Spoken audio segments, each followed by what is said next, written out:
अपने सामने खाली कर दे, कृपया रास्ता को क्लियर करेंगे। जयराम आप लोग सामने पहुंच रहे हैं, सभी को जोरदार तालियों से स्वागत करने के काम करेंगे। टाइगर जयराम मोटो जिंदाबाद, टाइगर जयराम मोटो जिंदाबाद, जिंदाबाद जिंदाबाद, टाइगर जयराम मोटो जिंदाबाद, जिंदाबाद जिंदाबाद। जब जब छात्र बोला है, चुप रहा इतिहास तो धरती डोल उठेगा, धरती डोल उठेगा।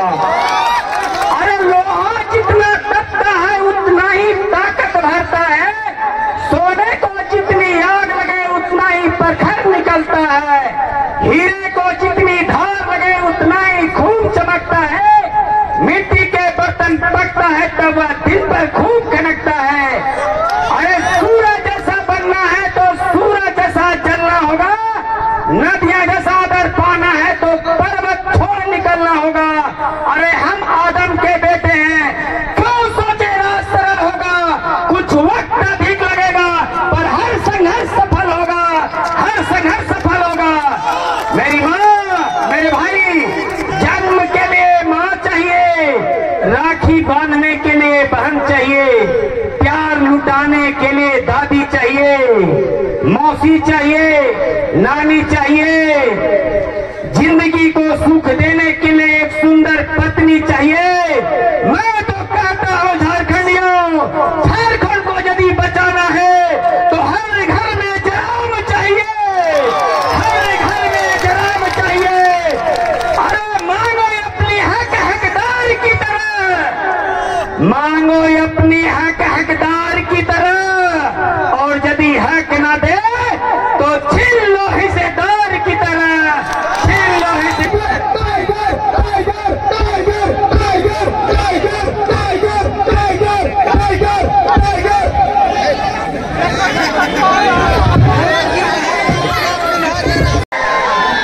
झारखंड के सबसे प्राचीन जिला हजारीबाग, जिसका गठन 1833 में किया गया था। तो झारखंड के सबसे प्राचीन जिला हजारीबाग की सरजमी में जितने भी झारखंडी उपस्थित हैं उन सभी को झारखंडी जोहार करते हैं। और आज ढलती हुई शाम झारखंड के उगते हुए सूरज का अनुमान कर सकती है। और आप इस कड़कड़ाती ठंड में जिस प्रकार से अपने जगह में हमारे सभी वक्ताओं को गंभीरता पूर्वक एक एक शब्द उनके वचनों को सुन रहे हैं, इससे ये आभास हो चुका है कि हम लोग इस जंग की आधी लड़ाई जीत चुके हैं। बस मतदान जब करेंगे तो पूरी लड़ाई जीत जाएंगे। कि वह खून कहो किस मतलब का जिसमें उबाल का नाम नहीं, कि वह खून कहो किस मतलब का जिसमें उबाल का नाम नहीं, वह खून कहो किस मतलब का जो आ सके देश के काम नहीं। उस दिन लोगों ने सही सही खून की कीमत पहचानी थी जब बर्मा में सुभाष ने उनसे मांगी कुर्बानी थी।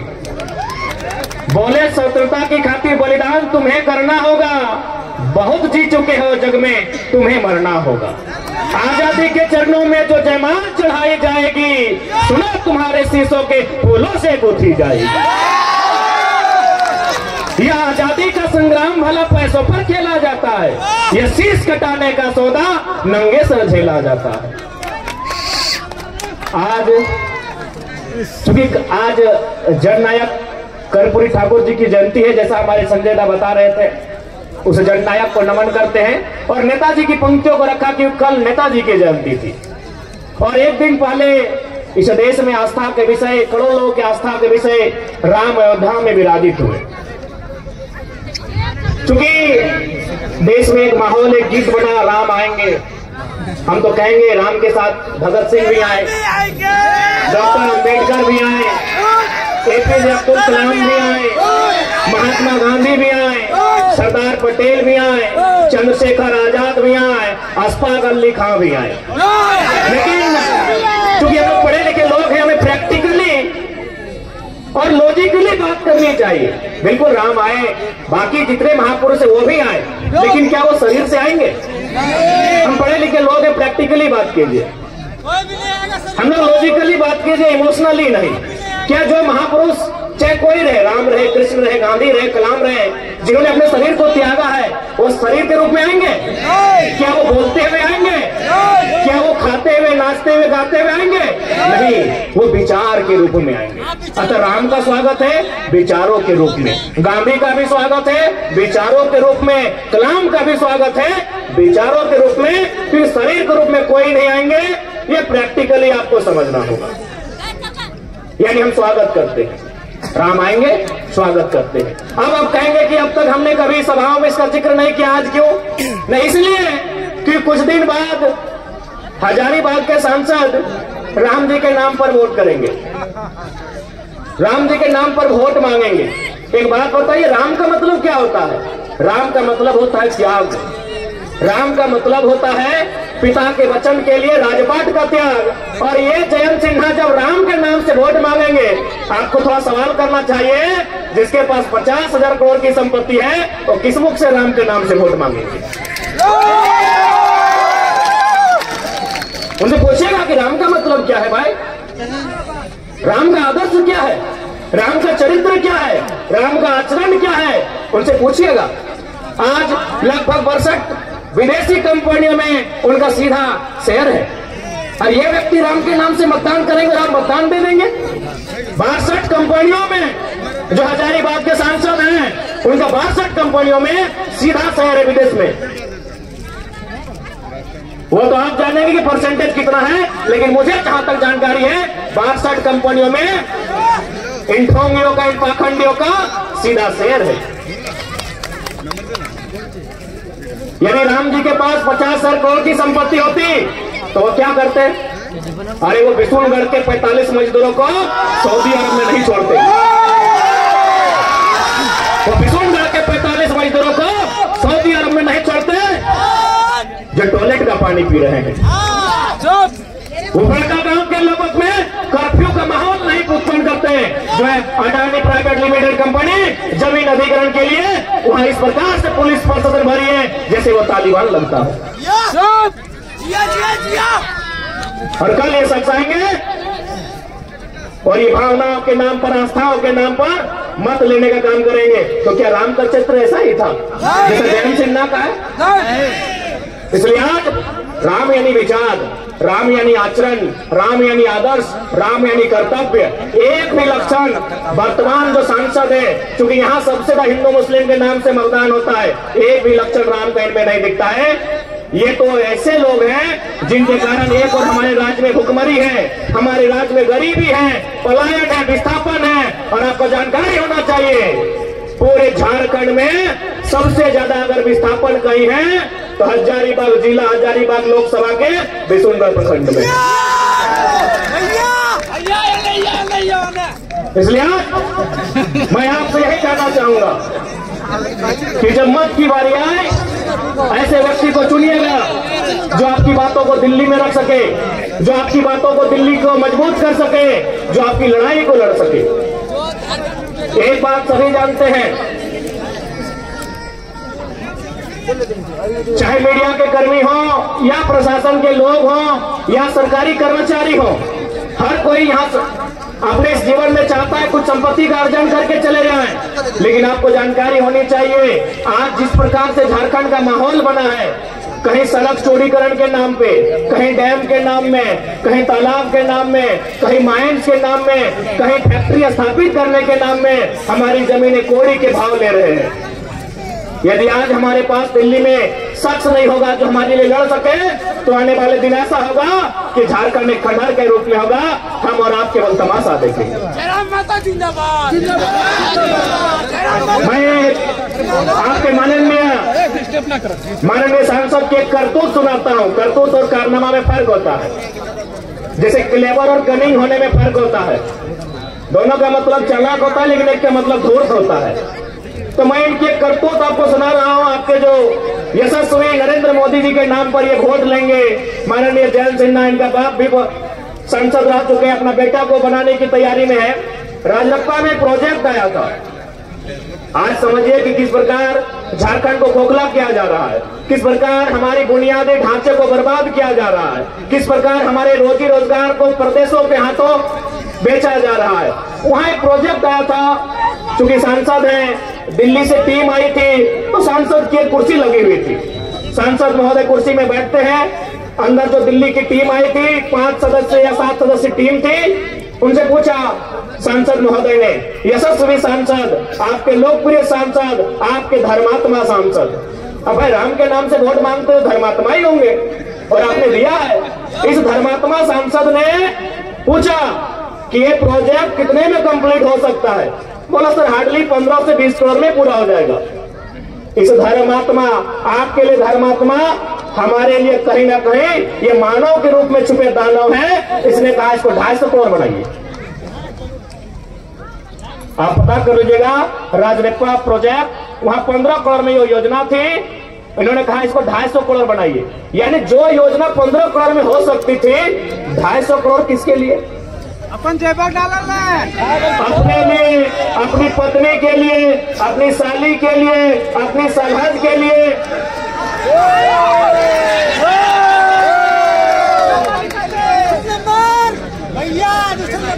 बाकी हमें बताने की आवश्यकता नहीं है कैसे दुराचारी लोग हैं ये। वास्तव में राम भी उनको मानते हैं जो अंतरात्मा से और दिल से मानते हैं। ये लोग अपने पाप को छुपाने के लिए केवल जबान से राम का नाम लेते हैं। अगर वास्तव में राम को आदर्श मानते हैं, मैं आज इस हजारों की भीड़ से, सम्मानित मीडिया बंधुओं के बीच से, मीडिया की बहनों के बीच से हजारीबाग के सांसद को चुनौती देता हूं कि वास्तव में अगर आप राम को मानते हैं तो 50,000 करोड़ की संपत्ति में 1,000 करोड़ रखिए, बाकी उन 50,000 करोड़ जनता को दान कर दीजिए। ये राम का चरित्र हो सकता है, ये राम का आदर्श हो सकता है। 50 को कंपनी जो विदेश में चलेगी, आपका वहां 30-35% शेयर रहेगा, और झारखंड में जनता को केवल बरगलाना का ये लोग काम करते हैं। आज झारखंड गरीब नहीं है मेरे साथियों, मेरी माताओं, मेरे बहनों, मेरे बुद्धिजीवी अभिभावकों, इस झारखंड को गरीब बनाया जाता है। झारखंड नहीं है गरीब। इस राज को जानबूझ के ये लोग बर्बाद करने पर तुले हैं, और ये हमारा रास्ता कर्तव्य बनता है कि इस राज की उन्नति कैसे हो, इस राज का हितार्थ कैसे हो, इस राज को बचाया कैसे जाए, और इस राज को अव्वल दर्जे का राज बनाया कैसे। स्थानीयता के मुद्दे से आए थे, और यदि हम लोग स्थानीयता की बात नहीं करें तो शायद बेईमानी होगी। आज बहुत सारे लोग, और साथ साथ राम जी ने तो हमारे 1932 के खतियान को भी मजबूत किया है। राम जी ने हमारे 1932 के खतियान को भी मजबूत किया है। अब आप बोलेंगे कैसे? राम जी का विवाद कब का है? 1528 का है। समाधान कब हुआ? 21वीं सदी में। समाधान किन्होंने करवाया? लोकतंत्र ने। लोकतंत्र ने तो है, जब मुगलों के काल की समस्या का समाधान लोकतंत्र में हो सकता है, तो हम तो अंग्रेजों की काल की समस्या का समाधान मांग रहे हैं। हम तो अंग्रेजों की काल की समस्या का समाधान मांग रहे हैं। तो राम जी ने तो तमाम विस्थापितों को मजबूती दिया है। तमाम विस्थापितों को, जिनका जमीन 50 साल पहले टाटा ने लिया है, डीवीसी ने लिया है, वेदांता ने लिया है, सीसीएल ने लिया है, बीसीसीएल ने लिया है, ईसीएल ने लिया है, एचईसी ने लिया है, हिंडाल्को ने लिया है, मगध, आम्रपाली, एनटीपीसी ने लिया है, 50 साल पहले लिया है। जब राम जी की समस्या का समाधान 500 साल बाद यही लोकतंत्र का बुनियादी, यही लोकतंत्र का सर्वोच्च न्यायालय करता है, तो 50 साल पहले जो हमारा जमीन अधिग्रहण हुआ है विकास के नाम पे, जो खाली पड़ा है, जो टाटा के कब्जे में है, कहीं एचईसी के कब्जे में है, कहीं हिंडाल्को के कब्जे में है, कहीं एनटीपीसी कब्जे में है, तो क्या हमारा भी अधिकार नहीं बनता है कि लोकतंत्र उसका समाधान करे? बनता है कि नहीं बनता है भाई? हमारे भी बाप दादा ने मात्र 50 साल पहले जमीन लिया है। एनटीपीसी को दिया है कोयला खोदने के लिए, मगध, आम्रपाली को दिया है, टंडवा में दिया है, पिपरवार में दिया है, राय बचरा में दिया है, बड़का गांव में दिया है, गोंदलपुरा में देने वाले हैं, लेने वाले हैं। वो कर्फ्यू का माहौल है। यही बिशुनगढ़ में कोणार्क डैम के माध्यम से दिए हैं। तो हमें भी इस लोकतंत्र में उतनी ही आस्था है। तो हमारी भी ये जमीनें क्योंकि भारत का कानून भी कहता है यदि किसी कंपनी ने, किसी फैक्ट्री ने आपसे जमीन अधिग्रहण किया है और उस जमीन पर अगर कोई काम नहीं हो रहा है तो बकायदा राज्य सरकार को चाहिए वह जमीनें रैयत को वापस करना चाहिए। तो लोग कहते हैं भाई अंग्रेजों के काल का है, हमने तो बता दिया मुगल काल की समस्या का समाधान लोकतंत्र के माध्यम से हुआ। अब एक बात बताइए, जो लोग कहते हैं कि अंग्रेजों की काल की समस्या है, अंग्रेजों का कानून है, तो भारत के बुद्धिजीवी लोग बताए तो कि भारत का क्या है? भारत के लोग हमें बताएं, हम लोग थोड़ा कम पढ़े लिखे नौजवान हैं, अभी पढ़ाई लिखाई कर ही नहीं, भारत का है क्या? अरे भारत की प्रस्तावना फ्रांस से, भारत का मौलिक अधिकार संयुक्त राज्य अमेरिका से, भारत का नीति नेतृत्व आयरलैंड से, भारत के मौलिक कर्तव्य रसिया से, भारत का राष्ट्रपति संयुक्त राज्य अमेरिका से, भारत की सांसद ब्रिटेन से, भारत का संघीय ढांचा कनाडा से, भारत का आपातकाल जर्मनी से, भारत की संवर्ती सूची ऑस्ट्रेलिया से। तो 1932 अंग्रेजों का कहने चलेगा? ये व्यवस्थाएं अंग्रेजों की, ये व्यवस्थाएं अंग्रेजों की। अच्छा एक बात बताइए, हजारीबाग में अभी डीसी है ना, डीसी मतलब समझते हैं आप लोग? Deputy collector. अच्छा एक बात बताइए, कलेक्टर का मतलब क्या होता है? कलेक्टर शब्द कहाँ से आया? कलेक्टर शब्द आया है कलेक्ट से। कलेक्ट मैंने क्या होता है? कलेक्ट करना, कोनो चीज इकट्ठा करना, जमा करना। तो भाई कलेक्टर लोग अंग्रेज के टाइम क्या करते थे?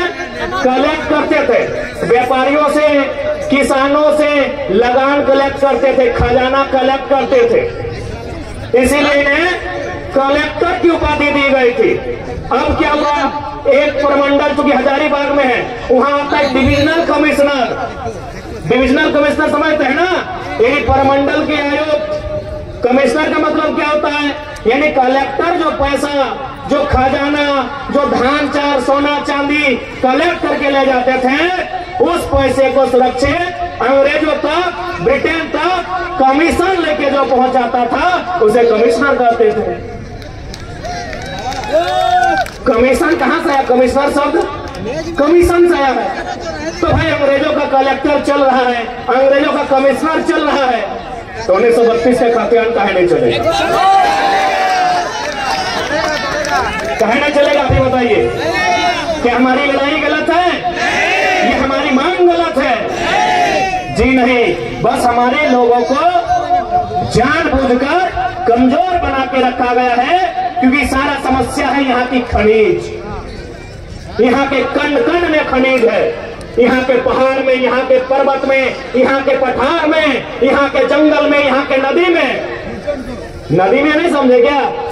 अरे दामोदर नदी को भी लोग चेंज करना चाहता था, ये पैसे के लालची लोग, क्योंकि दामोदर नदी के नीचे मैक्सिमम कोयला है, ये लोग दामोदर नदी के बहाव को बदलना चाहता था। यानी यहाँ के पहाड़ में खनिज, यहाँ के नदी में खनिज, यहाँ के नालों में खनिज, इसीलिए जानबूझ के झारखंड की व्यवस्था को चौपट किया गया है।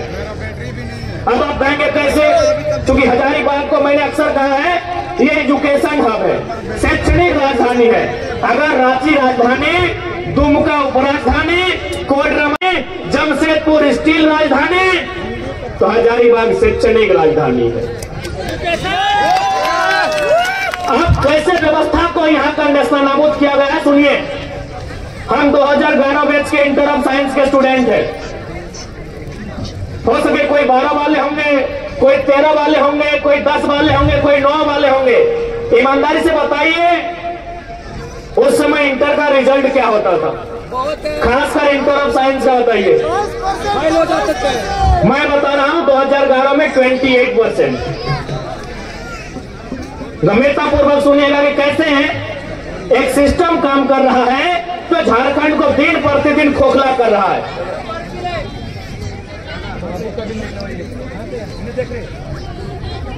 मात्र 28%। कॉमर्स का रिजल्ट था 42%, साइंस का रिजल्ट था 47%। सोच के देखिए आपकी रूह कब जाएगी। आर्ट्स का रिजल्ट था 47, यानी 50% से ज्यादा बच्चे फेल हुए थे। कॉमर्स का रिजल्ट 42, यानी 50 से कई गुना ज्यादा, कई गुना नहीं, संख्या में कितना ज्यादा। लगता है 20 बच्चे बिहार के हैं। यानी आपके बच्चे, नवोदय का मतलब आप भी जानते हैं, हर फैमिली का ड्रीम होता है कि अपना बच्चा को नवोदय भेजे, अपना बच्चा को सैनिक स्कूल भेजे, क्योंकि बाकी स्कूल में खिचड़ी के अलावा ठीक कुछ नहीं मिलता है। नेतरहाट, अच्छा माफी जाएंगे, नेतरहाट है ना मिथिलेश साहब। आज जितने भी नौजवान यहाँ बैठे हैं, आपके घर में बेटा या बेटी जब जन्म लेती है और आप पहला प्रयास यही करते हैं कि अपना बच्चा अपन नेतरहाट भेजेंगे, सैनिक स्कूल में भेजेंगे, तमन्ना होती है कि नहीं? लेकिन वहां भी बाहर के लोगों का कब्जा है। हमारे बच्चे कहाँ मिलेंगे? जहाँ स्कूल का ड्रेस कभी पीला कभी हरा होगा वहां मिलेंगे, और जहाँ खिचड़ी 2-3 वैरायटी में मिलेगी वहां मिलेंगे। जहाँ गुणवत्तापूर्ण शिक्षा मिलेगी, नेतरहाट जैसे संस्थान में, सैनिक कॉलेज जैसे संस्थान में, नवोदय जैसे संस्थान में, वहां भी यूपी बिहार के लोगों का कब्जा है। ये गलत है कि नहीं, आप बताइए। गलत है। अरे भाई, लोग बोलते हैं कि आप बाहरी बिक्री करते हैं। हम लोग नफरत नहीं बांटते हैं, आप हमसे नफरत करते हैं कि हमें जानबूझकर फेल करते हैं, आप हमें मौका नहीं देते हैं। एक बात बताइए, यही बगल में विनोबा भावे यूनिवर्सिटी है, क्या हमने कभी गेट पर जाकर यह कहा कि एचओडी सर गो बैक, आप यूपी से चले जाएं, आप राजस्थान से चले जाएं, आप बिहार से चले जाएं? क्या हमने कहा? नहीं कहा, क्योंकि यूनिवर्सिटी में जो प्रोफेसर आते हैं वो सेंट्रल का विषय होता है, वो जेआरएफ करने वाले लोग होते हैं, उससे ऊंची ऊंची उपाधियों को, उपलब्धियों को हासिल करके आते हैं। हमने कभी प्रोफेसर का विरोध नहीं किया है, लेकिन यदि कोई प्राइमरी टीचर बन के आएगा यूपी बिहार से, विरोध होगा कि नहीं, आप ही बताइए। होगा कि नहीं? अरे भाई, हमने प्रोफेसर का विरोध नहीं किया है। मैं आपके हजारीबाग की स्थिति नहीं जानता हूं, धनबाद में 90% यूपी बिहार बंगाल के प्रोफेसर हैं। जो विनोद बिहारी महतो विश्वविद्यालय है वहां 90%। हमने तो विरोध नहीं किया, क्योंकि ये सेंट्रल का विषय है, ये केंद्रीय विषय है। आप प्राइमरी टीचर बन के आएंगे, आप पीजीटी में आएंगे, आप पीजीटी में आएंगे, तो क्या झारखंड के बच्चे कोयला ठेलेंगे? झारखंड के बच्चे बालू ठेलेंगे? झारखंड के बच्चे घास उखाड़ेंगे? झारखंड के बच्चे सूरत, गुजरात, महाराष्ट्र में मजदूरी करेंगे? बताइए, गलत है या सही है? हमने कभी डीसी का विरोध किया है कि डीसी गो बैक, आप झारखंड के नहीं है? एसपी गो बैक, आप झारखंड के नहीं है? नहीं, क्योंकि ये आईएएस आईपीएस का कैडर है। ये यूपीएससी देश की सर्वोच्च परीक्षा को पास करके आते हैं। पूरे देश में उनको कैडर के हिसाब से चुनने का अधिकार होता है। ये सेंट्रल विषय है, हमने आज तक विरोध नहीं किया है। DC go back, SP go back, DIG go back, chief secretary go back, हमने आज तक विरोध नहीं किया है। लेकिन यदि कोई बड़ा बाबू बन के आएगा, दरोगा बन के आएगा, थाना प्रभारी बन के आएगा, यूपी बिहार बंगाल एमपी गुजरात के लोग विरोध करेंगे। आप हमें अच्छा कहें बुरा कहें, हम अपने स्टैंड में कायम हैं। हम अपने स्टैंड में कायम है। आप डीसी बन के आए, फूल की माला, गुलदस्ता, 100 लड़ा के सम्मान करेंगे। आप एसपी बन के आए, स्वागत करेंगे। आप बड़ा बहू बन के आएंगे, बिल्कुल स्वागत नहीं करेंगे, हम आपका विरोध करेंगे। झारखंड बना क्यों है? झारखंड बना क्यों है? आप बताइए इस बात को। इसलिए आज हर एक नौजवान को इस बात को समझना होगा। यूं तो हम लोग ने सोचा था कि हम लोग विधानसभा का चुनाव लड़ेंगे, और हमने सोचा था कि लोकसभा में मनोज दा, संजय दा होंगे, मोती दा होंगे। हमने सोचा था कि हम तो विधानसभा राज्य के चुनाव को लड़ेंगे।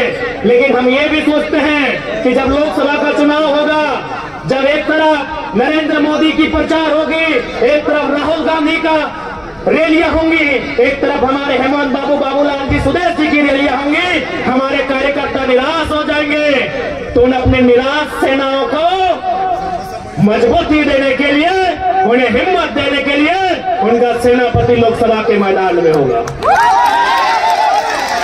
हमारी कोई इच्छा नहीं कि लोकसभा चुनाव लड़ने की। हम तो राज्य के मुद्दों के साथ यहाँ आए हैं। हम तो राज्य को नेतृत्व करने के लिए लोग हमें उम्मीदें कर रहे हैं। लेकिन लोकसभा में हमारा आना, हमारे साथ साथ हमारे जो भाई आज मंच पे खड़े हैं, इनका लोकसभा में आना खासकर मेरा इसलिए कि हमारे सेना का मनोबल कम ना हो। जब सामने सुदेश जी आए, बाबूलाल जी आए, हेमंत जी आए, तो उनके सामने उनका बेटा, उनका सेना नायक झोरा और पारासात के बीच का टाइगर भी होना चाहिए। हमें पूरा विश्वास है। इसी